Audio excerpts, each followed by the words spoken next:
नमस्कार श्रोता बंधु ब्लेसिंग्स टीम तरफ मु स्वप्ना ऑडियो नंबर 20 जोगिरा आत्मचरित पुस्तकर अध्याय 12 जो आम गत अध्याय आलोचना करुले जे परमहंस श्री जोगानंद तांकर गुरु श्री जुक्तेश्वर गिरींकर आश्रम कटाई अनेक वर्षर अनुभूति संपर्क में एबे आगुक नवा अध्यायटी को एठारे आमे गत अध्याय किछि जिनस आलोचना करथिले जे जुक्तेश्वर जी तांकर गुरु लाहिड़ी महाशय संपर्क में किछि आलोकपात करुथिले।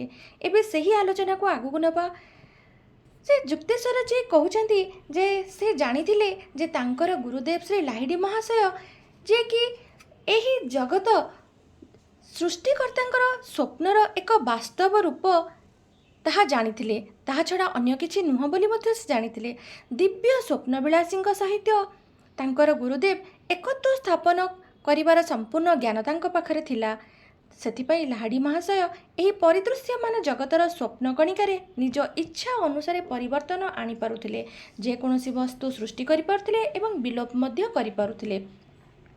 शेषरे श्री जुक्तेश्वर कहिले जे सृष्टि मात्रे ही नियमर अधीन बहिर्जगत रे जहाँकि बाहर जगत रे जो नियम सबू आमे देखुचे क्रियाशील अछंती जहाँ विज्ञानी माने आविष्कार करती ताहाकू आमे कहू प्राकृतिक नियम किंतु ताठारु आहुरी सूक्ष्मतर नियम सबू अच्छी जहाँकि लुचि रही आध्यात्मिक राज्य एवं चेतनार गभीरतर प्रदेश को जहाँ नियंत्रण करिथाए से सबको जोग विज्ञान साहाय्य जानी होइथाए। जड़ पदार्थर प्रकृत रूप कौन यह पदार्थविद नुहंती आत्मज्ञानी माने जानती। एही ज्ञान बल जीशुख्रीष्ट तांकर जड़े शिष्य काटी देइथिबा एक भृत्यर कान को पुणी जोड़ी देई पारिथिले।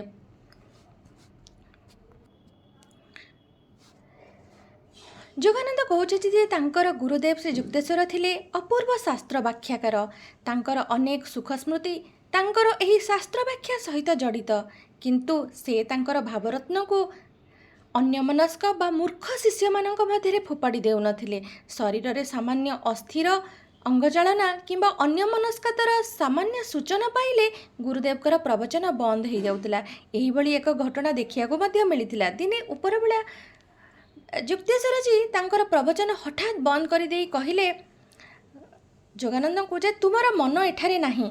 सबुदिन परी से तांकर मनर गतिविधि उपरे अविचलित लक्ष्य रखिथिले। वर्तमान जोगानंद प्रतिवाद करी कहिले गुरुजी मु तो हलचल होई नाही, मोर आखिपता मध्य पड़ी नाही। आपण कहिथिबा प्रत्येक शब्दर मु पुनरावृत्ति मध्य करि परिबी। तो तापरे मध्य तांकर गुरुदेव कहिले जे तुमर मन मो कथारे संपूर्ण भावे नथिला। तुमर आपत्ति मते कहिबाकू बाध्य करूछि जे तुम मनर पृष्ठभूमि रे तुमे 3टी प्रतिष्ठान गढ़ुथुल। समतल भूमि रे एक तपोवन, पहाड़ उपरे आउ गोटे पुणी गोटे समुद्र कूଳରେ।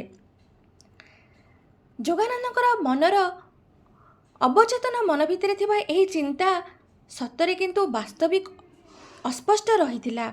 से निज आडू गुरुदेव को क्षमा प्रार्थना भंगी रे चाहिले जे जो गुरु तांकर विशृंखल चिंता राज्य रे प्रवेश करि पारछंती तांको आगे से कौन करि परिबे। गुरुदेव कहिले से अधिकार तुमे मते देइछ। मु जे सूक्ष्म तत्व बुझाउची ताहा संपूर्ण मनोनिवेश बिना तुमे बुझी पारिबो नाही। प्रयोजन नथिले अन्यर मन भितरे अधिकार अनधिकार प्रवेश से केबे करती नहीं। आपणार भाव राज्य रे गोपनीय भावे विचरण करिवार स्वाभाविक अधिकार मनुष्यर रहिछि। न डाकिले मध्य भगवान भी सेठारे प्रवेश करते नहीं।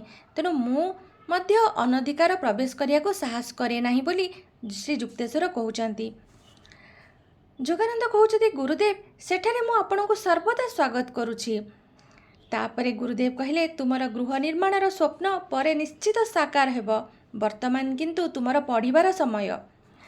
एही भली भावरे प्रसंगे क्रमे हेउ तांको जीवन रे घटिया को जाउथबा 3टी महत्वपूर्ण घटना संपर्क रे गुरुदेव श्री जुक्तेश्वर जी तांकर सहज सरल ढंगरे सूचना देइथिले।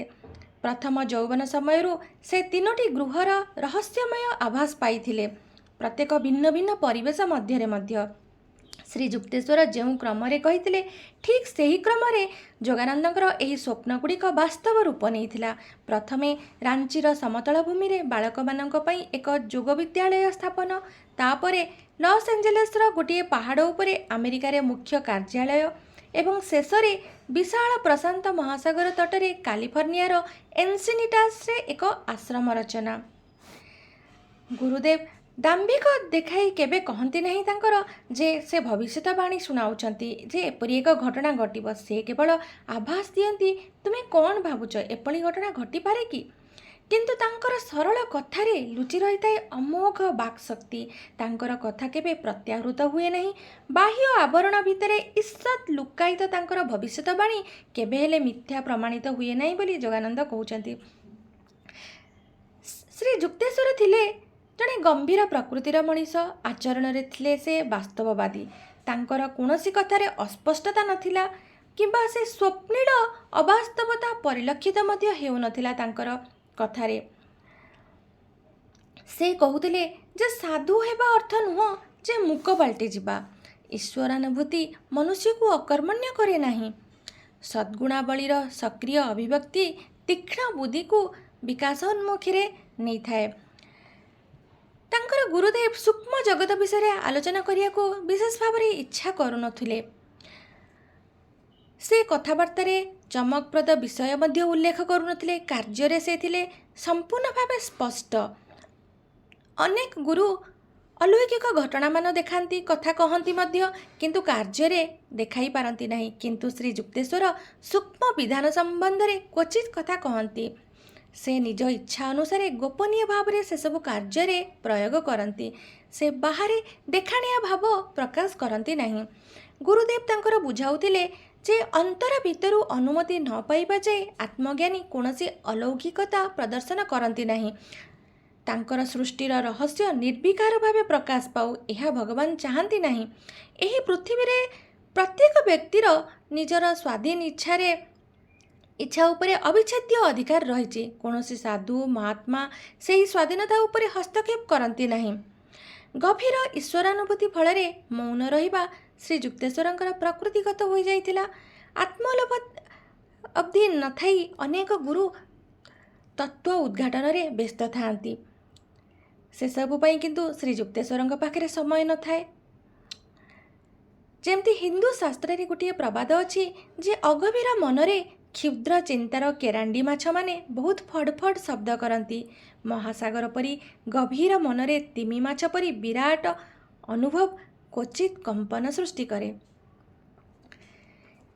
ତାଙ୍କର ଗୁରୁଦେବଙ୍କର ନିତାନ୍ତ ଅନାଡ଼ମ୍ବର ଆଚରଣ ଯୋଗୁଁ ତାଙ୍କର ସମସାମୟିକମାନଙ୍କ ମଧ୍ୟରୁ ବହୁତ ଖୁବ୍ କେତେଜଣ ତାଙ୍କୁ ମହାମାନବ ବୋଲି ଚିହ୍ନି ପାରିଥିଲେ। ଯେ ନିଜର ଜ୍ଞାନକୁ ଲୁଚାଇ ପାରେ ନାହିଁ, ସେ ଗୋଟାଏ ନିର୍ବୋଧ। ଏହି ଯେଉଁ ପ୍ରବାଦଟି ତାଙ୍କର ପରମଜ୍ଞାନୀ ଓ ଶାନ୍ତିପ୍ରିୟ ଗୁରୁଦେବ ଶ୍ରୀଯୁକ୍ତେଶ୍ୱରଙ୍କ ପ୍ରତି ଆଦୌ ପ୍ରଯୋଜ୍ୟ ନଥିଲା ବୋଲି ଯୋଗାନନ୍ଦ କହୁଛନ୍ତି।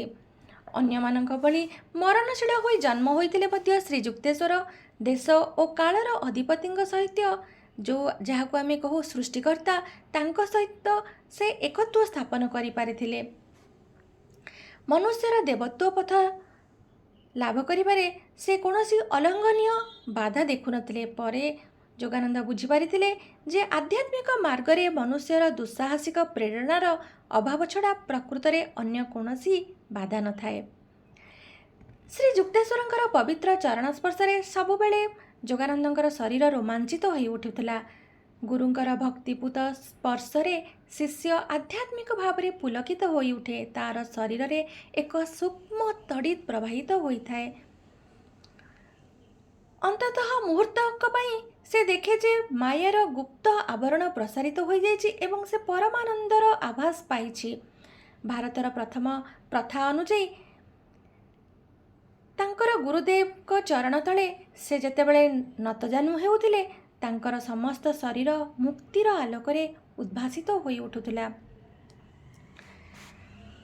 ଗୁରୁଦେବ ତାଙ୍କୁ କହିଥିଲେ ଯେ ଲାହିଡ଼ି ମହାଶୟ ନୀରବ ରହିଥିବା ବେଳେ ଅଥବା ଶୁଦ୍ଧ ଧର୍ମତତ୍ତ୍ୱ ଛଡ଼ା ଅନ୍ୟ କୌଣସି ବିଷୟରେ କଥାବାର୍ତ୍ତା କରୁଥିବା ବେଳେ ମଧ୍ୟ ସେ ଅନୁଭବ କରୁଥିଲେ ଯେ ସେ ମୋ ମଧ୍ୟରେ ଅନିର୍ବାଚନୀୟ ଜ୍ଞାନର ସଞ୍ଚାର କରୁଛନ୍ତି।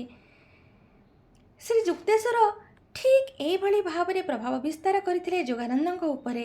ଆଶ୍ରମ ଭିତରେ ଯଦି ଚିନ୍ତିତ ବା ଉଦାସ ମନରେ ଯୋଗାନନ୍ଦ ପ୍ରବେଶ କରୁଥିଲେ, ତାଙ୍କର ମନର ଭାବ ଅଜଣାତରେ ବଦଳି ଯାଉଥିଲା। ଗୁରୁଙ୍କର ଦର୍ଶନ କରିବା ମାତ୍ରେ ତାଙ୍କ ମନରେ ଏକ ଆରାମପ୍ରଦ ଶାନ୍ତି ଭାବ ଆସୁଥିଲା। ତାଙ୍କ ସହିତ କଟିଥିବା ପ୍ରତ୍ୟେକ ଦିନ ଯୋଗାନନ୍ଦଙ୍କ ପାଇଁ ଆଣୁଥିଲା ଆନନ୍ଦ, ଶାନ୍ତି ଏବଂ ଜ୍ଞାନର ନୂଆ ନୂଆ ଅଭିଜ୍ଞତା।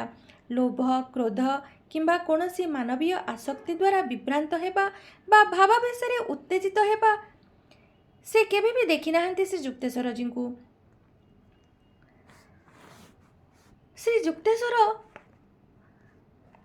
ଅନେକ ସମୟରେ ସାନ୍ତ୍ୱନା ଦେଇ କହୁଥିଲେ ଯେ ଅତୀତକୁ ଭୁଲିଯାଅ। ସବୁ ଲୋକର ଅତୀତ ଜୀବନ ନାନା ଲଜ୍ଜାଜନକ ଘଟଣାରେ ଅନ୍ଧକାରଚ୍ଛନ୍ନ। ଯେ ପର୍ଯ୍ୟନ୍ତ ମନୁଷ୍ୟ ଭଗବାନଙ୍କଠାରେ ଦୃଢ଼ ଭାବରେ ପ୍ରତିଷ୍ଠିତ ନ ହୋଇଛି, ତାହାର ଆଚରଣ ଆଦୌ ନିର୍ଭରଯୋଗ୍ୟ ନୁହେଁ। ତୁମେ ତୁମର ଆଧ୍ୟାତ୍ମିକ ସାଧନା ବର୍ତ୍ତମାନ ଆରମ୍ଭ କଲେ ତୁମର ଭବିଷ୍ୟତ ହିଁ ଉଜ୍ଜ୍ୱଳ ହେବ। ଶ୍ରୋତା ବନ୍ଧୁମାନେ, ଆଜି ପାଇଁ ସମୟ ହେଇଯାଇଛି, ଏଇଠି ରଖୁଛି। ଏହି ଅଧ୍ୟାୟର ଅବଶିଷ୍ଟାଂଶକୁ ନେଇ ପୁଣି ଥରେ ଆସିବି। ନମସ୍କାର।